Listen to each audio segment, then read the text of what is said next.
Hello everyone, welcome back to my YouTube channel. So friends, एक और नई vacancy की अपडेट के साथ हम यहाँ पर आ चुके हैं। बहुत ही ज़बरदस्त यहाँ पे वैकेंसी आप सभी कैंडिडेट्स के लिए जारी कर दी गई। इसमें आप देख सकते हैं, इसमें विभिन्न पदों के लिए वैकेंसी जारी की गई हैं। स्टाफ नर्स की वैकेंसी रहने वाली है, ब्लॉक डाटा मैनेजर की वैकेंसी आपको देखने को मिल जाएगी, एएनएम की वैकेंसी देखने को मिलेंगी, साइकेट्रिक नर्स की वैकेंसी भी देखने को मिलेगी, साथ साथ में फार्मासिस्ट की वैकेंसी यहाँ पे देखने को मिलेगी, एसटीएस और एसटीएलएस की भी वैकेंसी हैं, लैब टेक्नीशियन की भी वैकेंसी हैं। इस तरह से यहाँ पे काफ़ी सारे जो है पदों के लिए यहाँ पे वैकेंसी जारी की गई है।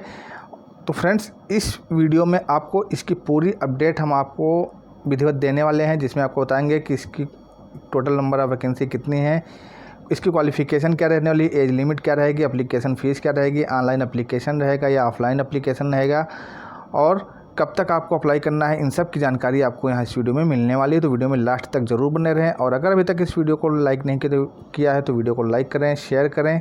चैनल पर नए हैं फिर चैनल को सब्सक्राइब नहीं किया तो चैनल को सब्सक्राइब जरूर करें, और बेल के आइकन को प्रेस करना बिल्कुल भी ना भूलें। तो चलते हैं फ्रेंड्स डायरेक्टली अपडेट पर। तो सबसे पहले यहाँ पे आप देख सकते हैं जो वैकेंसी की डिटेल दी गई है। तो इसमें आप देख सकते हैं विभिन्न पदों के लिए वैकेंसी जारी की गई है। स्टाफ नर्स वगैरह की काफ़ी सारी वैकेंसी यहाँ में है, और टोटल आप देख सकते हैं 20 पदों के लिए यहाँ पे वैकेंसी जारी की गए हैं। टोटल जो पद रहने वाले हैं 20 रहने वाले हैं। इसके अकॉर्डिंग जो है यहाँ पे सीट का बाइफर्केशन कितना कितना रहने वाला है वो सारी चीज़ें यहाँ पे दी गई हैं। यहाँ पे देख सकते हैं सबसे पहले पोस्ट कोड दिया गया, फिर नेम ऑफ द पोस्ट दिया गया, डिपार्टमेंट दिया गया, नंबर ऑफ पोस्ट कितनी रहेंगी, कैटेगरी वाइज वैकेंसी कितनी कितनी रहेंगी, इसकी इन्फॉर्मेशन यहाँ पे दी गई है। तो सबसे पहले यहाँ पे जो वैकेंसी दी गई आप सभी लोग देख सकते हैं, स्टाफ नर्स एनएचएम की वैकेंसी है। एनएचएम के अंतर्गत यहाँ पे वैकेंसी है। एनआरएचएम डिपार्टमेंट में आप देख सकते हैं 26 पोस्ट रहने वाले हैं, कैटेगरी वाइज इसके बाइफर्केशन यहाँ पे किया गया है। इसके अलावा यहाँ पे आप देख सकते हैं डिस्ट्रिक्ट प्रो एमआईएस ऑपरेटर कम स्टोर कीपर की वैकेंसी एक है। रेफ्रिजरेटर मैकेनिक की एक वैकेंसी यहाँ पे रहने वाली है। इसी तरह ब्लॉक डाटा मैनेजर की आप देख सकते हैं 2 पोस्ट यहाँ पे रहने वाली हैं। न्यूट्रिशनल काउंसलर की जो है वैकेंसी यहाँ पे आप देख सकते हैं 2 वैकेंसी हैं। एएनएम आरबीएसके प्रोग्राम के अंतर्गत 2 वैकेंसी हैं। एएनएम एमटीसी प्रोग्राम के अंतर्गत 3 वैकेंसी हैं। साइकेट्रिक नर्स की आप देख सकते हैं 1 वैकेंसी है। स्टाफ नर्स एनयूएचएम के अंतर्गत 1 है। फार्मासिस्ट एनयूएचएम के अंतर्गत 1 वैकेंसी, एएनएम एनयूएचएम के अंतर्गत 1 वैकेंसी रहने वाली है। इसी तरह से एसटीएस के लिए यहाँ पे देख सकते हैं 5 वैकेंसी, एसटीएलएस के लिए 2 वैकेंसी हैं। लैब टेक्नीशियन के लिए यहाँ पे 1 पोस्ट है। पीपीएम कोऑर्डिनेटर के लिए भी यहाँ पे 1 पोस्ट है। अकाउंट्स ऑफिसर अकाउंट के लिए भी 1 पोस्ट है। टीबीएचबी के लिए भी 1 पोस्ट है। तो यहाँ पे देख सकते हैं सभी पदों की जानकारी आपको यहाँ पे दी गई है विद वैकेंसी की कितनी कितनी वैकेंसी हैं। तो टोटल नंबर ऑफ वैकेंसी यहाँ पे जो रहेंगी वो 55 रहने वाली है। 55 पदों पोस्ट यहाँ पे रहने वाली हैं टोटल। तो 55 पदों के लिए यहाँ पे वैकेंसी जारी की गई है। टोटल नंबर ऑफ सीट्स जो रहेंगे 55 रहेंगी। यहाँ पे इसकी इन्फॉर्मेशन आपको दे दी गई है। अब सबसे पहले देख लेते हैं इसकी जो वैकेंसी जारी की गई है, जारी कहाँ से की गई है। तो ये जो वैकेंसी रहने वाली है कार्यालय जिला स्वास्थ्य समिति कोडरमा झारखंड से वैकेंसी यहाँ पे आप सभी कैंडिडेट्स के लिए जारी की गई है। तो इसमें कौन कौन अप्लाई कर सकता है ये अभी आप क्वालिफिकेशन में देख पाएंगे कि कहाँ के कैंडिडेट्स इसको अप्लाई कर सकते हैं। अब यहाँ पे जो वैकेंसी रहने वाली है राष्ट्रीय स्वास्थ्य मिशन के अंतर्गत ये वैकेंसी रहेंगी। संविदा आधार पर यहाँ पे ये वैकेंसी जारी की गई है। विज्ञापन संख्या यहाँ पे दिया गया, आप देख सकते हैं 1/2024। लास्ट डेट सबसे ऊपर ही आपको यहाँ पे बता दी गई है। आवेदन जमा करने है तो अंतिम तिथि 18/9/2024 रखी गई है, यानी कि 18 सितंबर तक आप यहाँ पे आप अप्लाई कर सकते हैं। अब ये जो वैकेंसी रहने वाली राष्ट्रीय स्वास्थ्य मिशन के अंतर्गत जो वैकेंसी निकाली गई कोडरमा के विभिन्न विभागों में निम्नलिखित पदों पर 1 वर्ष की अवधि के लिए अनुबंध के आधार पर नियुक्ति है। तो आवेदन पत्र आमंत्रित कहते हैं। तो आपसे जो एप्लीकेशन फॉर्म मांगा गया है वो जो है अनुबंध के आधार पर रहेगा। 1 साल का जो है आपका अनुबंध रहेगा पहले, उसके बाद इसको एक्सटेंड किया जाएगा अगर ज़रूरत पड़ती है तो यहाँ पे इस तरह से वैकेंसी रहेंगी।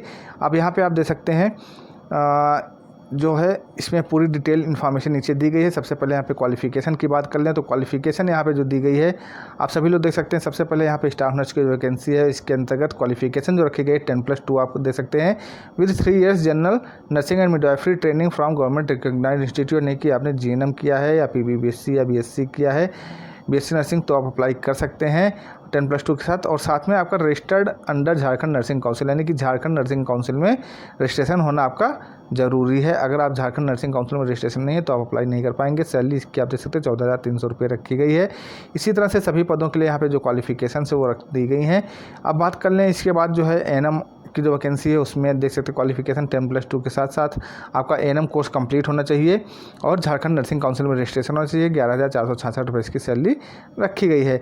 एमटीसी के अंतर्गत यहाँ पे देख सकते हैं कुछ पॉइंट्स इसमें बढ़े हुए हैं एएनएम एमटीसी के अंतर्गत, जहाँ बाकी सारा क्वालिफिकेशन वही रहेगा। साथ में यहाँ पे जो है डिप्लोमा इन कुकिंग या होटल मैनेजमेंट या कैटरिंग में आपके पास कुछ ना कुछ होना चाहिए, या फिर जो है 2 years working experience in cooking institution, तो आप अप्लाई कर सकते हैं एमटीसी के लिए। एएनएम एमटीसी के लिए सैलरी इसकी 11,466 रुपये रखी गई है। साइकेट्रिक नर्स के लिए यहाँ पे आप देख सकते हैं पीजी आपका होना जो कंपलसरी है। यहाँ पे पीजी पोस्ट ग्रेजुएट डिग्री मांगा गया है, तो इस अगर आप पोस्ट ग्रेजुएट डिग्री है तभी आप अप्लाई कर सकते हैं। MBBS from recognised university by Medical Council of India से होना चाहिए, और एज लिमिट जो रखी गई 30 साल से 65 साल के बीच में, और 26,250 रुपये इसकी सैलरी रखी गई है। इसी तरह से फार्मासिस्ट की क्वालिफिकेशन आप देख सकते हैं डिप्लोमा इन फार्मेसी आपका मांगा गया। Jharkhand pharmacy state pharmacy council में रजिस्ट्रेशन होना चाहिए, और कंप्यूटर में आपको जो है कंप्यूटर प्रोफिशिएंसी में जिसमें कि आपका MS ऑफिस और इंटरनेट अच्छे से आना चाहिए। सैलरी इसकी यहाँ पे दी गई है।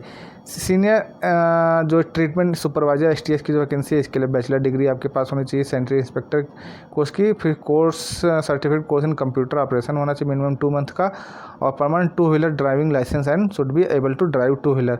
ये सारी चीज़ें आपके पास होनी चाहिए, तो आप STS के लिए अप्लाई कर सकते हैं। इसी तरह से STLS की वैकेंसी। अब यहाँ पे लैब टेक्नीशियन की वैकेंसी की बात करें तो लैब टेक्नीशियन में आप देख सकते हैं 10+2 और diploma certified course in medical laboratory technology और इक्विवेलेंट है, तो आप अप्लाई कर सकते हैं। और साथ में यहाँ पे प्रेफरेंशियल क्वालिफिकेशन जो दी गई 1 year एक्सपीरियंस इन RNTCP और स्पुटम सीमर माइक्रोस्कोपी, और कैंडिडेट विद हायर क्वालिफिकेशन अगर आपका ग्रेजुएट है तो आपको प्रेफरेंस भी यहाँ पे दी जाएगी। सैलरी इसकी 15,208 रुपये रखी गई है। इसी तरह से सारी वैकेंसी की इन्फॉर्मेशन यहाँ पे दी गई, क्वालिफिकेशन आपको इसमें मिल जाएगी। तो जिस भी पोस्ट के लिए आप अप्लाई करना चाहते हैं सबसे पहले इसकी क्वालिफिकेशन देख लें। अब चलते हैं इसकी जो एज लिमिट दी गई वो यहाँ पे दी गई है। एज लिमिट जो आपकी काउंट की जाएगी 1/4/2021 के आधार पर की जाएगी, और सभी लोग यहाँ पे एज लिमिट देख सकते हैं, सभी लोगों को यहाँ पे दी गई है। अब यहाँ पे आगे जो मेन पॉइंट्स हैं उसको हम यहाँ पे कवर करते हैं। तो यहाँ पे देख सकते हैं सबसे पहला मेन पॉइंट जो दिया गया है कि संविदा 1 वर्ष के लिए अनुमान्य होगी। ठीक है, इसके बाद दिया गया आवश्यकता अनुसार से एक साल में एनुअल परफॉर्मेंस अप्रेजल के आधार पर बढ़ाई जा सकती है। तो सबसे पहले आपको 1 साल के लिए यहाँ पे पोस्टिंग दी जाएगी, उसके बाद एक साल में एनुअल परफॉर्मेंस अप्रेजल के आधार पर इसको बढ़ाया जाएगा या बढ़ाया जा सकता है। तो अभी पहले 1 साल का आपका अनुबंध रहेगा, उसके बाद इसको एक्सटेंड किया जाएगा धीरे धीरे करके। ठीक है, इसके बाद यहाँ पे अगर कोई भी कैंडिडेट जो है शैक्षणिक योग्यता के लिए CGPA स्कोर कार्ड प्रस्तुत करना है तो उसके लिए मार्कशीट के साथ साथ CGPA रूपांतर चार्ट भी आपको देना होगा।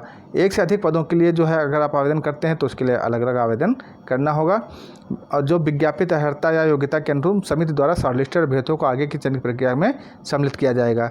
ये सारी चीज़ें यहाँ पे दी गई हैं। अब यहाँ पे देख सकते हैं चयन की प्रक्रिया दी गई। तो चयन की प्रक्रिया आपका किसी भी आधार पर कितने प्रकार से हो सकती है। चयन शैक्षणिक एवं तकनीकी परीक्षाओं में प्राप्त प्राप्तांकों के आधार पर हो सकती है, या फिर रिटन टेस्ट, या फिर स्किल टेस्ट, या फिर साक्षात्कार के माध्यम से, इनमें से किसी एक के आधार पर, या फिर इनमें से एक से अधिक, या फिर जो लागू हो उसके आधार पर किया जा सकता है। यानी कि 1 से अधिक का मतलब ये है कि रिटन टेस्ट और स्किल टेस्ट से भी हो सकता है, स्किल टेस्ट और साक्षात्कार के आधार पर भी हो सकता है, रिटन टेस्ट और इंटरव्यू यानी कि साक्षात्कार के माध्यम से भी हो सकता है।